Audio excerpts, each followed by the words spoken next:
for him, drama is what happens between people, uh, in that you meet the other person, and you have a certain choice, or sometimes a lack of choice, to treat them in one way or another.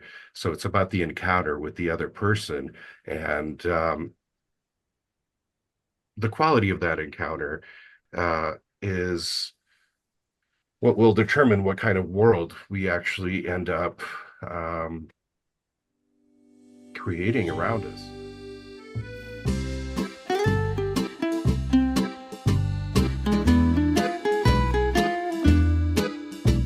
Welcome back to the Space Salvi Institute podcast. I'm Andrew Petiprin with Bobby Mixa. Bobby, how are you? Good, Andrew. I guess I have to do an update from Krakow. So I guess the all of the Christmas market, they're setting it up right now. So all of our listeners, I encourage everyone to come out to Krakow. I think they have one of the best Christmas markets, at least in Poland, if not maybe Europe. So come on out. Flights are cheap. Splendid. Well, I don't think I'm going to get over there, as tomorrow is Thanksgiving Day here in the United States. So I'm looking forward to some American feasting on this side of the pond. But we're joined today. I love when we do this, Bobby. So I'm an American in America. You're an American in Poland, and we're joined yet again by a Polish person in America, which is really just really terrific. And that particular Polish person, or Polak, which I've just learned a moment ago, is not a bad word, and we can use it. The man in question is Artur Rosman. We're delighted to welcome Artur Rosman. I think, Bobby, you and I have both corresponded with, or kind of tweeted with, or have been connected to in various ways. Artur Rosman, who's our guest today. He's the editor-in-chief of the Church Life Journal and associate research professor at the McGrath Institute for Church Life at the University of Notre Dame. Artur, how are you? I'm doing fine. Wonderful to be here. Thanks for giving me a chance to talk about the book. Absolutely. And the book in question that we're about to talk about, among other things, perhaps, is a book called The Philosophy of Drama by Józef Tischner, recently translated by our guest, Artur Rosman. Now, I would imagine some of our listeners have heard of Józef Tischner, but I have to admit I really had not until I read the excerpt that you've posted for the book, and I know you've been doing some publicity for the book. So just give us a thumbnail sketch to get us started. Who is this person, Józef Tischner? Well, Father Tischner was a priest, which is an important starting point for his philosophizing and its kind of closeness to the problems that you would encounter in a parish. But also, given that he did most of his pastoral work under the communists, that was also a component there. And on top of that, he was a phenomenologist. So there's all these kind of different things coming together. And the phenomenology was a conscious choice of philosophy in order to better address the kind of interpersonal problems that he was seeing in front of him. Well, to make a long story short, if I can, he ended up being the unofficial chaplain of Solidarity. And in some ways, he formulated the whole idea of solidarity in a lecture that he was asked to give in the Wawel Cathedral by the movement itself towards the end of 1980. The title of the sermon was about carrying one another's burdens, which later developed into a whole full-fledged philosophy of solidarity that was published in the English-speaking world as it was called The Spirit of Solidarity. Funny enough, some of his Polish students were actually making the claim a couple of years ago that, maybe the stuff that he wrote about solidarity is the stuff that won't hold up. And then just a couple of weeks ago, I see that Rowan Williams was giving lectures on solidarity, the concept of solidarity at Yale. And he was quoting Tischner of all people. And he'd also read, I heard through the grapevine that he also read the philosophy of drama and seems to have liked it. So that's more or less Tischner's life in a nutshell. He comes from a Highlander background, so Górale in southern Poland. So that's a key component. Really, the philosophy, even though it's very abstract at times and seems a little bit detached, always comes back to the kinds of problems that he encountered there. Um, and the kind of folk wisdom keeps coming up in his philosophy as well in various funny ways.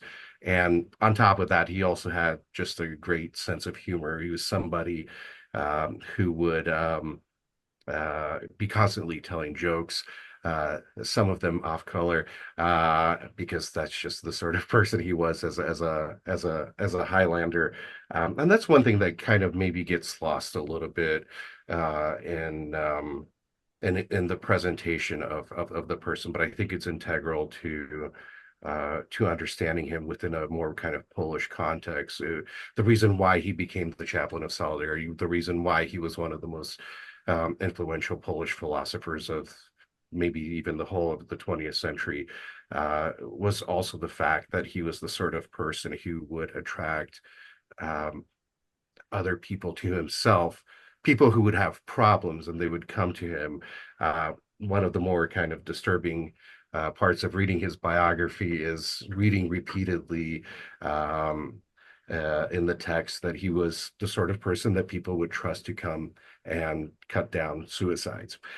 So he was very much, uh, I think, a pastor first and then a philosopher as well.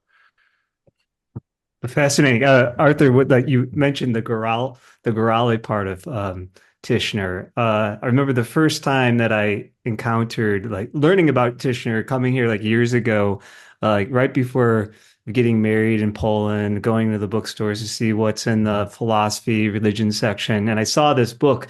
I think it was the blue one. It was called like Philosophia or like the Philosophy of the Highlanders Yeah, yeah. by Tischner. And I opened it up and it was just fascinating though. I mean, like it seems like human experience and his particular experience as a Highlander was so central to his thinking. Could you say a little bit more about that, like maybe the folk side of things in Tischner?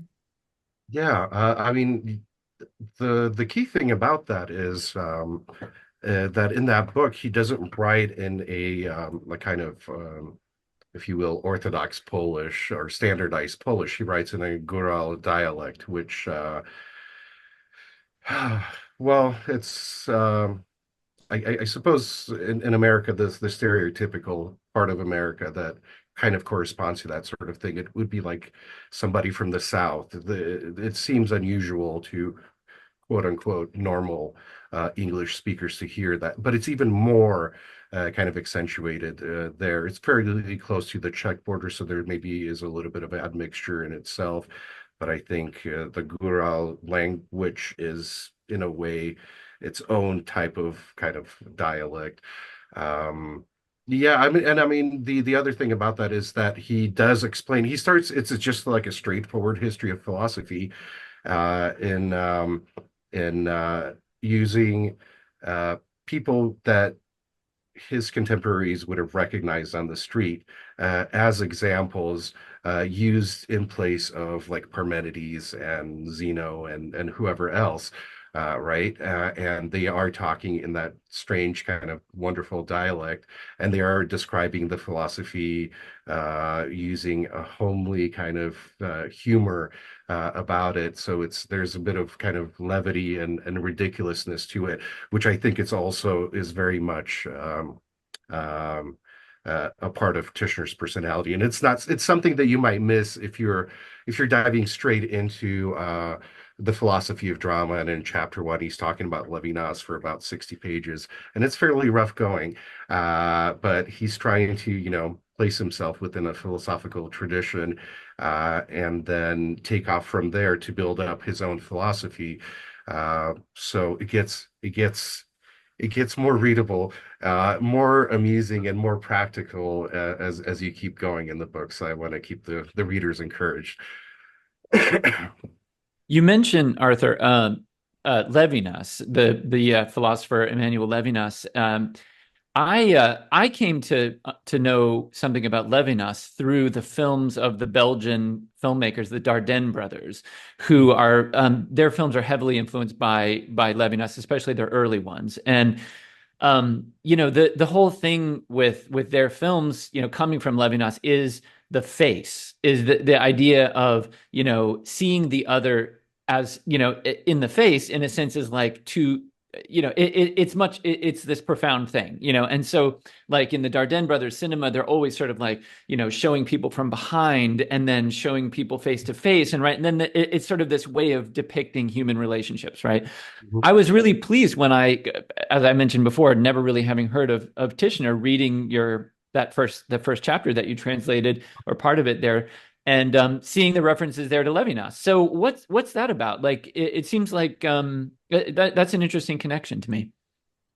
Yeah, well, I have to say that I didn't know that about the Dardenne pictures, but that really maps on well onto their cinema. So thanks for that insight. Yeah, Uh, and by the way, I'll just follow up really quickly. If you ever want to explore more about that, the Luc Dardenne published some of his journals like years ago, and the journals are full of direct quotations from Levinas and like reflections on like the importance of reading. I mean, so it's like directly from Levinas no, that's where their something kind of wrong. cinematic vision Yeah, comes no, from. that It's makes really perfect cool. sense. Yeah. Yeah. Um, I think the encounter with Levinas is important for him because it was, I think, the single most important, maybe, philosophical encounter for him personally, and it really did change his own philosophical outlook. Part of what he talks about in the philosophy of drama is that 20th century philosophy, which is funny because yeah, I mean, Husserl and Heidegger both get accused of being maybe too subjectivist in their takes. I don't know how deeply we want to dive into the phenomenology of it, but it is about human consciousness encountering the world.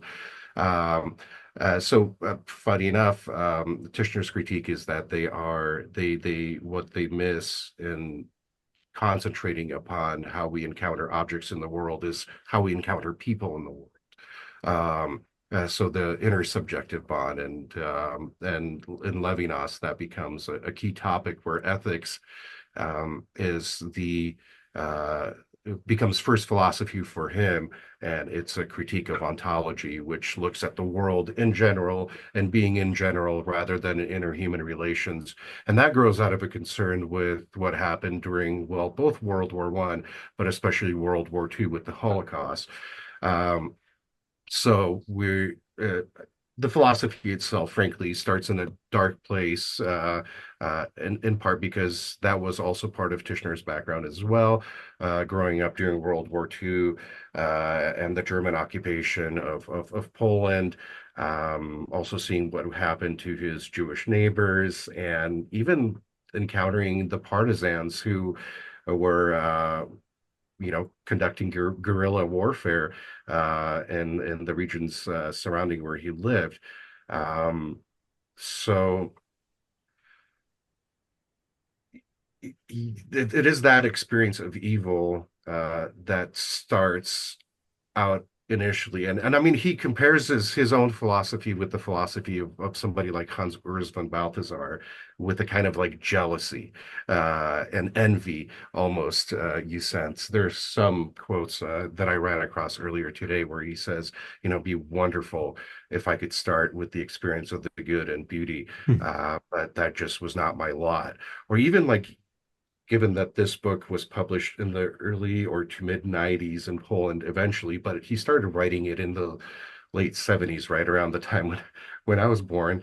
And even then, he does kind of introduce the solidarity movement, into a kind of philosophical idiom with his sermon, which later expands into that little book that we talked about earlier.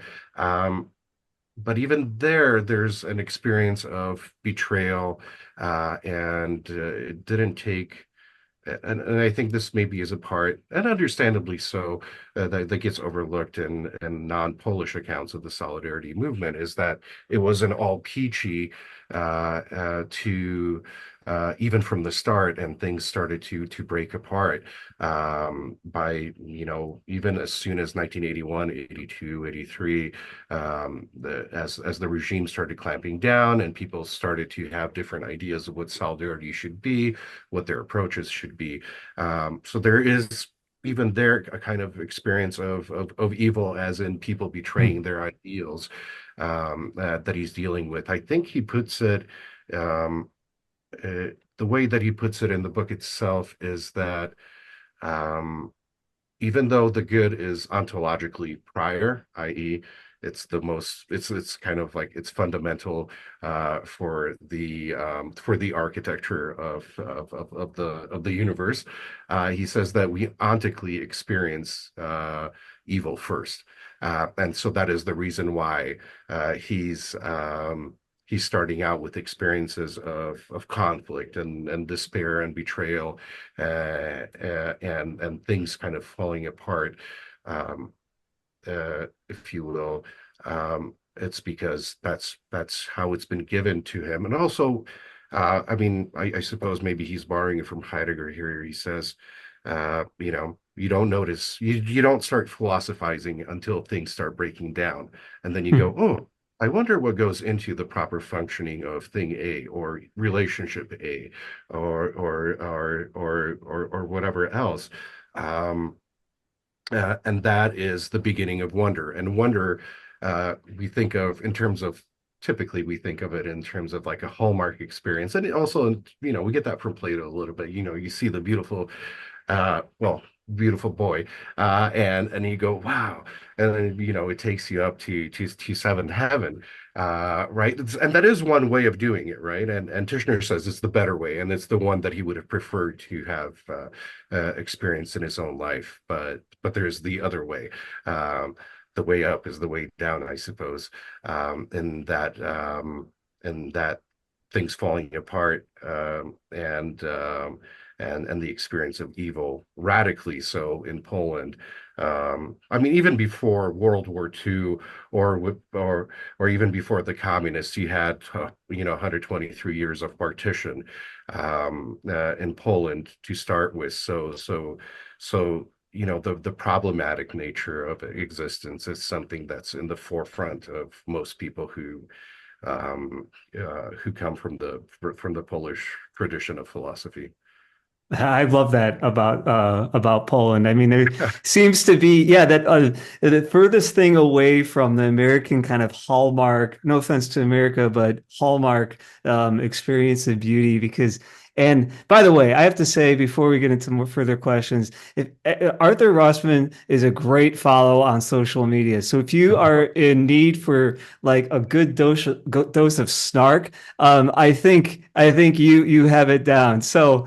Anyways, okay, but moving on beyond the social media stuff, I by the way, I have to say though, before I go on, the memes that you used to post, I used to collect those, Oh and no. I did, I yeah, Like a folder? I collected them, and I used to give these to get students interested in Oh, no. philosophy and theology. I would show them your memes.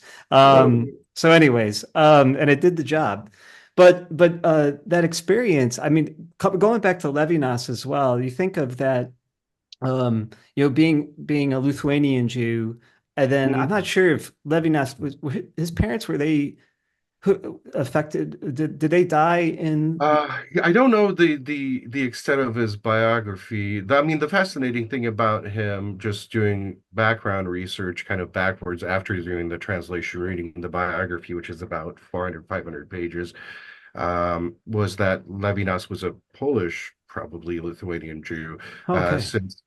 since both he and Tischner, I think, would have met several times in Castel Gandolfo and in other locations throughout Europe, and they spoke to each other in Polish, and both knew French, but they didn't bother to use it.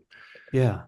Well, I mean, kind of on this, sticking with Levinas too, because I remember one time, I think, Andrew, did you ask George Weigel once about like what movies did John Paul II like to watch? And he responded with like he probably would have preferred just to kind of read his Levinas in the evenings. Is that right, Andrew?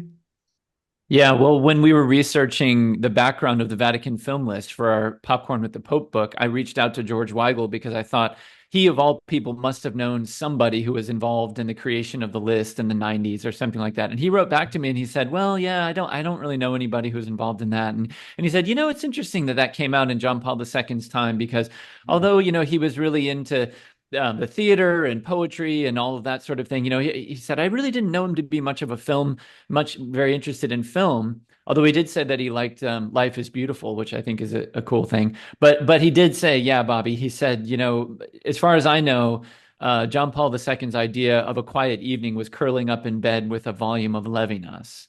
So that's the story about that. But going on that though, because I saw a picture recently. I found the biography in Polish, and I gotta get my Polish down to read it. And there's a picture in there of Tischner and John Paul II as Karol Wojtyła and Archbishop of Krakow having what looked to be like a very intense conversation. And Mhm.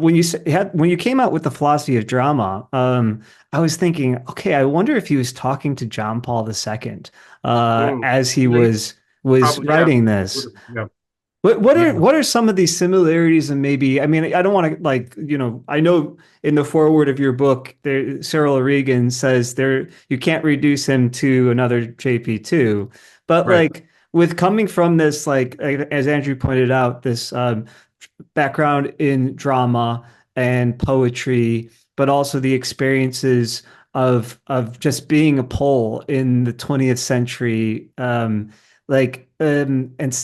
starting with reflecting on evil. Because if you look at like John Paul II, he is in a way grappling with that constantly. What are some of the similarities and differences between the two of them?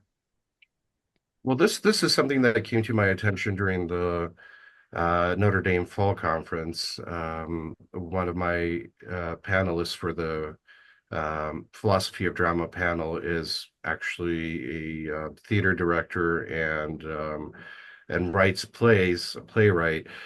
So Artur Grabowski pointed out how there is there's an overlap, well, even between them and Grotowski, who was a Polish theater director, but there's a kind of progression from being interested in literature to taking up maybe the dramatic craft and being involved in the theater, and then going towards a kind of religious and prophetic almost mode of proclamation. It seems to be a um, a common thread that's not only reserved to somebody like Tischner and Wojtyła, but also throughout Poland or Polish intellectual history.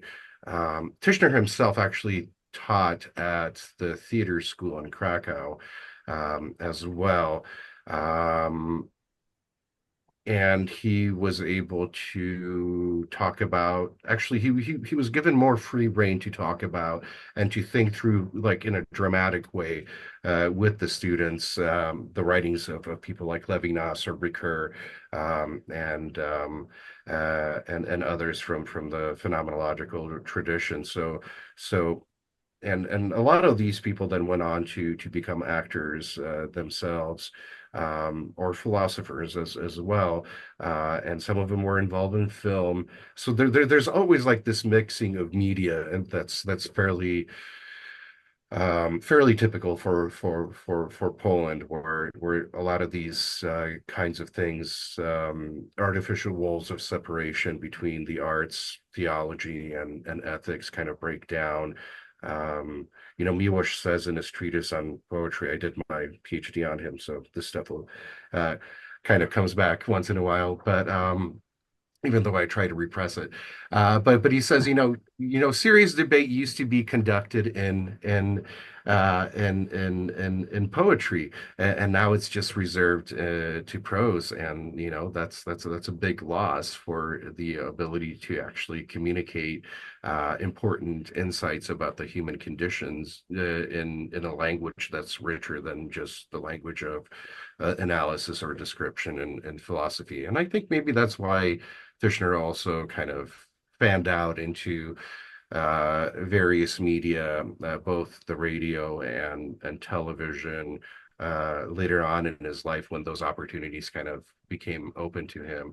And he was a very telegenic person, a very warm kind of human personality that attracted people. So it just made perfect sense. So yeah, there is that one great overlap between him and Wojtyła. Also, just like the affection for literature, where both of them would cite poems, off the top of their head, and in lectures, just randomly, because it served to actually accentuate the point that they were making, or it furthered the exploration of a given problem. So that's one overlap between them. I think just the engagement with phenomenology is also very strong, obviously on both sides.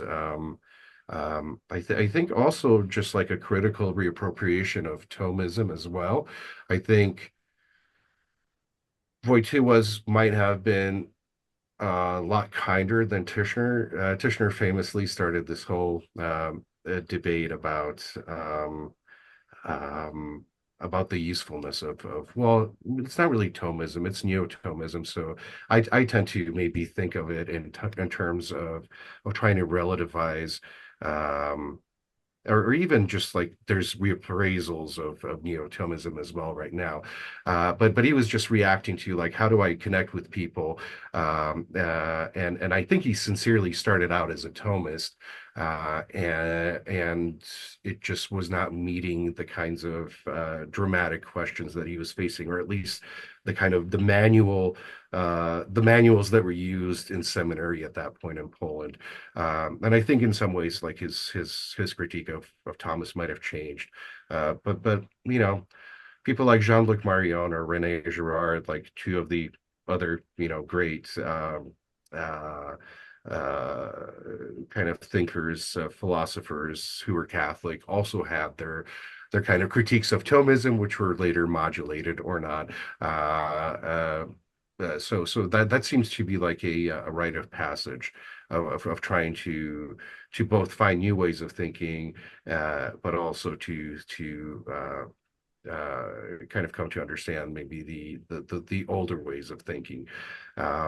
And I think that's one of the sad parts of Tischner's approach to Thomas, is that, well, he just didn't live long enough to actually see reappraisals of Thomas, and some of the mid-century thinking on Thomas, and it might have changed for all I know.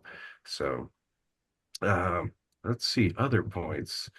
Well, I mean, both of them were really marked by the experience of World War II. And I think they were part of a kind of generational shift in Catholic thinking about the Jewish people, since they had both grown up with large Jewish populations, and were absolutely flabbergasted that what happened in World War II could happen, and also just the general tragic nature of Polish history in that period as well. I mean, 1 in 5 people, both, and that's 1 in 5 people. It's both Polish Jews and Polish Catholics together. And if we had two more people in this podcast, then we'd have to remove one of them. That's how kind of drastic that would be. It's just almost unfathomable to think about that sort of thing. And I think in some ways it's the reason why both of those thinkers come back to the to the experience of evil, and how do you face it, and what do you do? Um, let's see. John Paul II, I think, was also briefly Tischner's professor for maybe like a semester in seminary, I think, in the mid 50s, I want to say. And it might have been those famous lectures on Catholic social teaching that is kind of questioned whether that was Wojtyła's material Oh, or yeah. somebody else's, or whether Wojtyła had taken over and kind of appropriated somebody else's material. So it's all complicated and fun. But I don't want to go down too many Yeah, rabbit. yeah. Yeah. So I think there is. I mean, there are drinking in some of the same sources of thinking, but they do develop kind of with Wojtyła, with phenomenology, it was more Scheller than anything else. With Tischner, it was more, I think, Husserl and then Levinas changing him, and kind of marking his thought for the rest of his life. I'm curious to find out a little more about the book. And just purely out of ignorance, as I said, I did read that kind of excerpt from the first chapter, but I'm intrigued that the title of the book is The Philosophy of Drama, and we've touched on his background in the theater and all of that a little bit. You've already told us, but I mean, is the book itself really about theater and the arts, or what is it about? Well, yes and no. Okay. It's the intro has it really flows nicely and kind of gets things going for the both yes and no answer to that question. In that he says, the explorations in what drama is typically start with etymology, and I think now that I think about it, it might actually be he might actually be making fun of Heidegger. I never noticed that before until you asked that question, so that's fun. And he would be the sort of person who would do that because Heidegger is famously known for making false etymologies that kind of fit his own whatever philosophical aims at any given time. So that's fun. So I'm glad we're having this conversation because I never thought of that.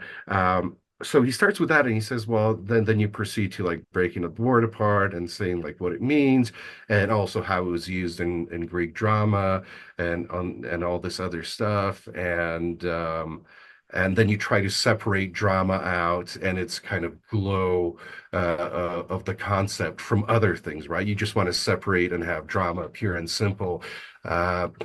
Separate it off from everything else in order to find its, ultimate definition of that. And he says, like, no, that's not really what it's about. It's for him, drama is what happens between people. In that you meet the other person, and you have a certain choice or sometimes a lack of choice to treat them in one way or another. So it's about the encounter with the other person and the quality of that encounter is what will determine what kind of world we actually end up creating around us.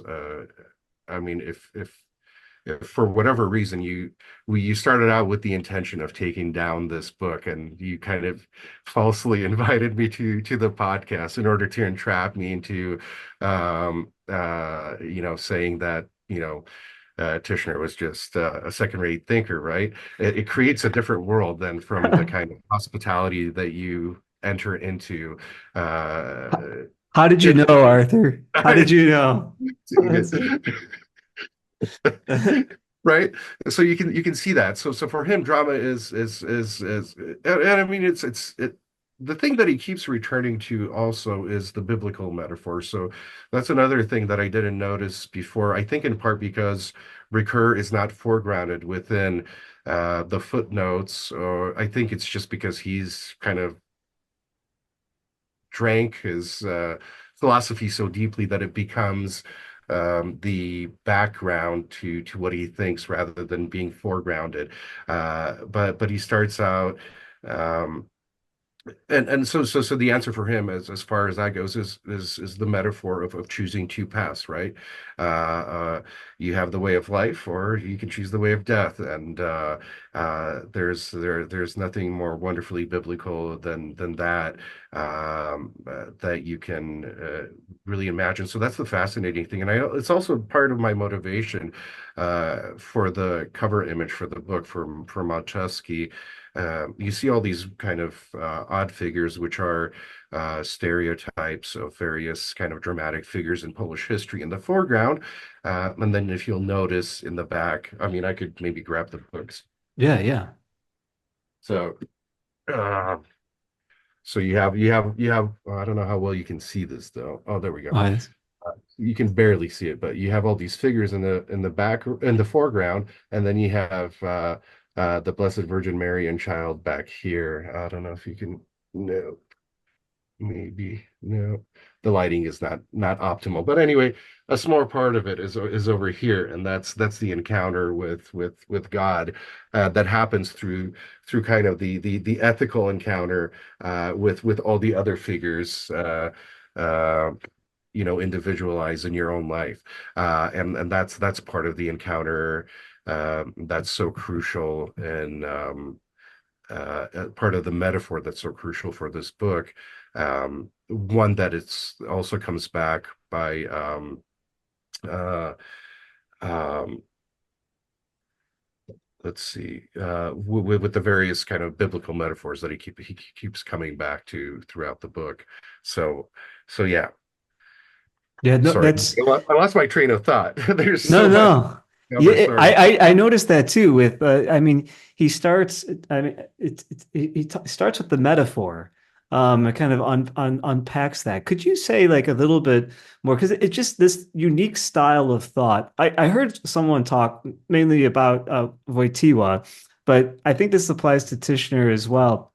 That like the method, if there is kind of a method in Tischner, it's so foreign to maybe the Anglophone philosophical world of analytic philosophy. You mentioned like coming to the definition and then Right, building right. everything up But from there. And that's yeah, also and I found that stuff. I mean, that's what I got in philosophy. And I thought Mhm. that was just so boring. And also, like you said, disconnected from like reality. Right. Now I have friends who are gonna really, really hate me saying that. But like when you're reading Tishner, you feel like all of these questions and these images that he's drawing from the Bible, but then relating to your own experiences, like Right, with Cain and Abel and how he talks about jealousy. It's right. so connected to these concrete the concrete human experience.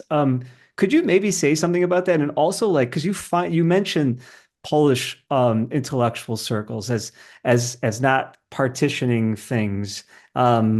Because Mhm. I find that very often in that I just want to like before maybe I just got this from if Michał Uchewski Oh is yeah. listening. Thank you so much, Michał. Anyhow. He gave me this called Philosophy Against the Iron Curtain, and it's these are essays Oh, in that's memory one of of Tischner's yeah students. yeah. I've Well, met him. oh I actually really? speak with him. Okay. There's like archival footage somewhere from about like 15 or 17 years ago. Let me see if We there's haven't published. okay, Yeah, well it was great. there's yeah, this Husky is was amazing.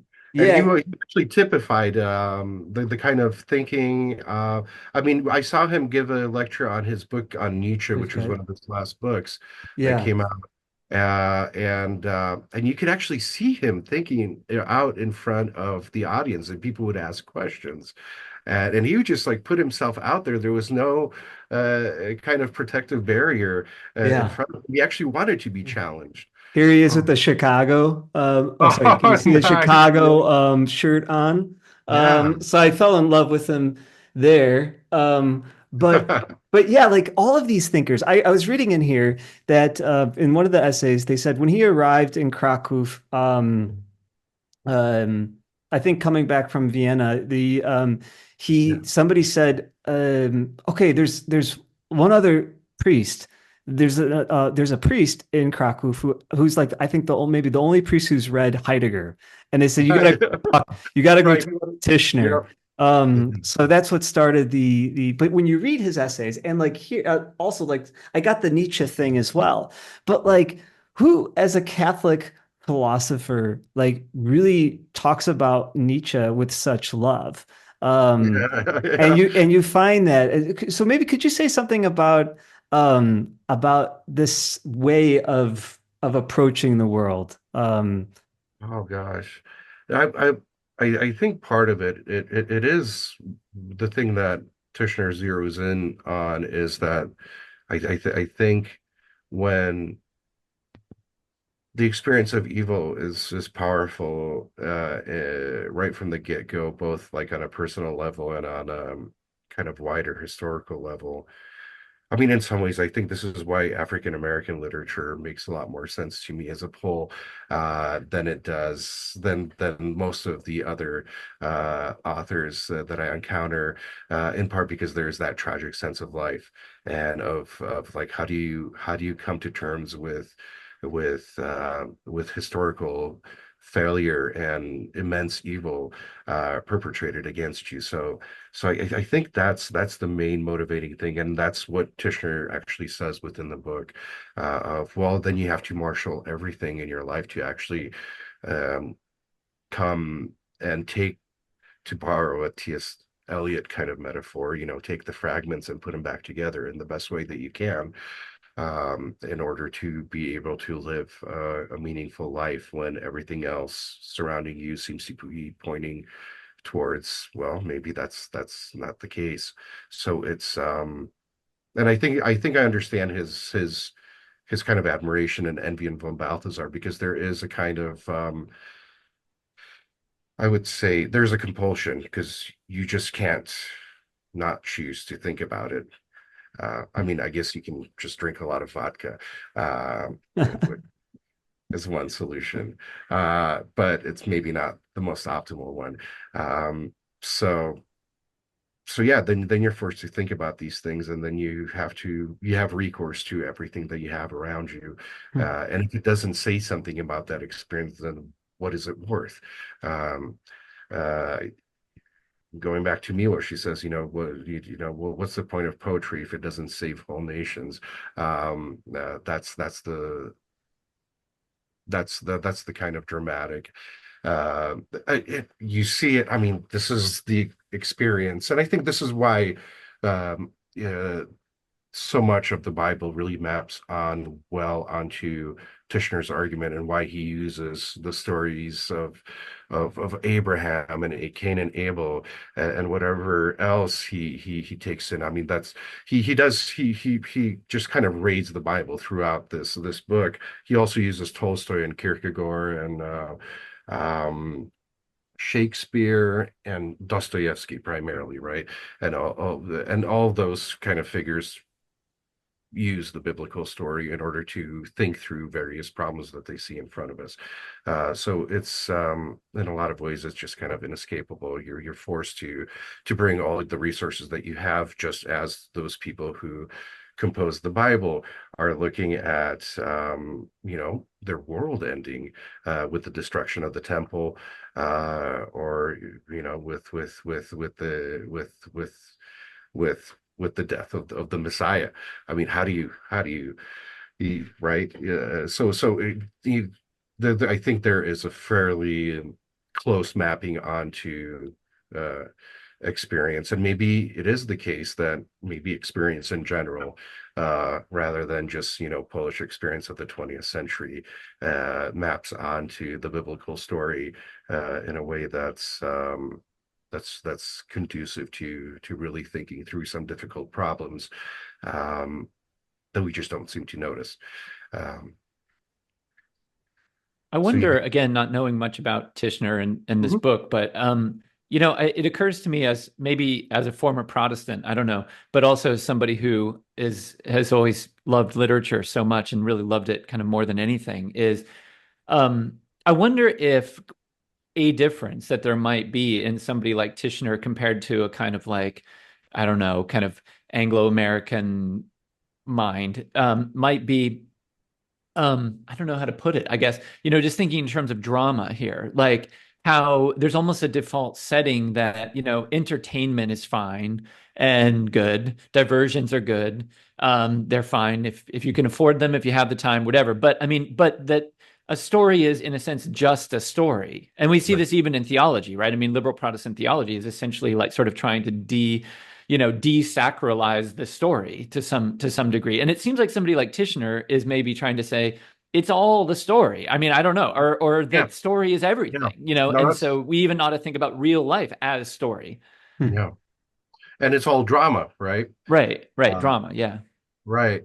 I mean, and it's uncomfortably so. I mean, he talks about the liar in the book, and I had an experience with a person very close in my life, and he's working off of Crime and Punishment, and talking about how Raskolnikov is trying to um, create a world of the lie where he's trying to extricate himself from any suspicion of the murder. And the way a liar functions is that they need to make sure intersubjectively, they need to check with the other person whether the lie and the world that they've created around the lie is actually still functioning. So the way they do this, and this is the uncomfortable part because the person I'm thinking of would use precisely this exact word, was that the liar needs to ask whether you respect them. And that's how they figure out whether the intersubjective world of the lie that they've created for you is actually still working. An exact same word. Uh, I'm trying not to use expletives because it's such a surprise to me that it's precisely right down to the vocabulary, and you get that like throughout the whole book. It really is. It aspires to be a kind of fundamental first ethics or ontology, um, and I think.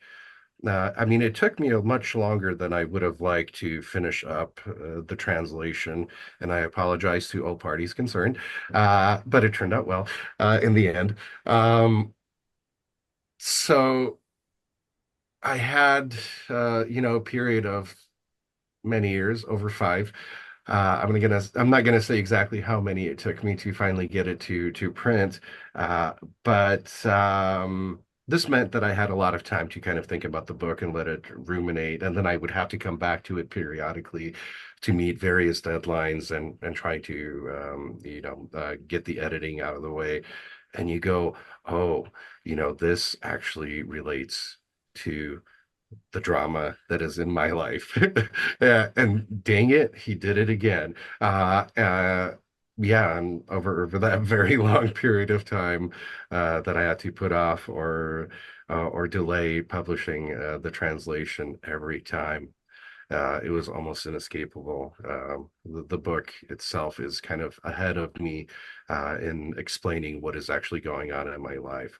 Um, yeah, and especially like once you get further into the meat of the book, where he's able to develop his own thinking in distinction to what he develops and appreciates in Levinas, um, that you really start to kind of feel uncomfortable because it actually is talking about the drama that you experience in everyday life. Um, and it really is present everywhere. I mean, I had a theater professor, Herbert Blau, of blessed memory, who would say, "Hey, I can create drama in front of you right now," and then he would go silent for 5, 10 minutes, and he would modulate the expression on his face, and you could see the sweat drops on the faces of the students right then and there because they didn't know what to do. Or he introduced the first class I ever took with him. He walks in, he sits down, and everybody comes into the class. They close the door. He might say like a word or two, and then all of a sudden he starts choking the woman who's next to him. Uh, right. And you go, wow, what am I seeing? And how do I process this? and it turns out it was his PhD student that I had arranged this. Um, um, but you go, okay, so where is that line between theater and real life? And it was much thinner than we had anticipated. I mean, I came close to getting up and, maybe punching him. Uh, he stopped in time because you just don't know, right? But I think that uncomfortable sense of literature being something that speaks to everyday life, and um, well, it's borrowed from life as we get uncomfortably now with the whole Cormac McCarthy revelations of late. You go, oh, so that's why he kind of had an understanding of really kind of I think it was in No Country for Old Men where he describes a situation where the old man actually like says, no, you're much too young for me to be involved with you, whereas in real life he kind of didn't make the correct ethical decision. Um, so yeah, I mean, artists are continually reworking quote unquote real life in their books. So that gives us examples of, well, what might be involved in making ethical decisions in any given moment. Um, but also we just take up those stories into our everyday actions as examples of potential things that we might encounter in the world and in front of us, and literature in a way prepares us for it. So it's a way of thinking ethically. It helps us by giving Yeah. us additional examples. Yeah. Arthur, I just want to compliment you on the translation because it really is a pleasant read. A lot of times when you find, a lot of translations, they're just really kind of really hard to get through. But this really, I mean, it reads really, really well. So I encourage everybody to go out, grab this, get this book, order it on Black Friday. I hope to have this out before I'll try to get this out on Black Friday, so maybe you can purchase the book at the same time. So, so thank you for this and all the hard work that was put into it. Well, thank you. I typically aspire it for it to be better than the original. That was the best piece of praise that I have ever gotten was from Dariusz Karłowicz for his Socrates and Other Saints. Hmm. Uh, his cousin somewhere in the UK said that it was just so much better than the original, that it communicated Yeah. the insights. But just like with anything else, and I think it was kind of appropriate for given that it is philosophy written by Tischner. I did go astray, and I didn't notice 5 sentences that were repeated consecutively in the text. So I thought, oh, terrible, but kind of appropriate as well. Uh,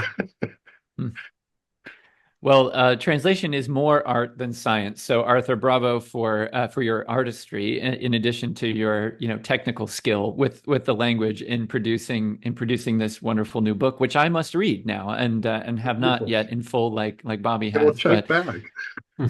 yeah, we'll talk again when I'm better informed. But for now, it's time to say farewell. So, Artur Rosman, thank you so much for taking the time to join us today. We really appreciate it.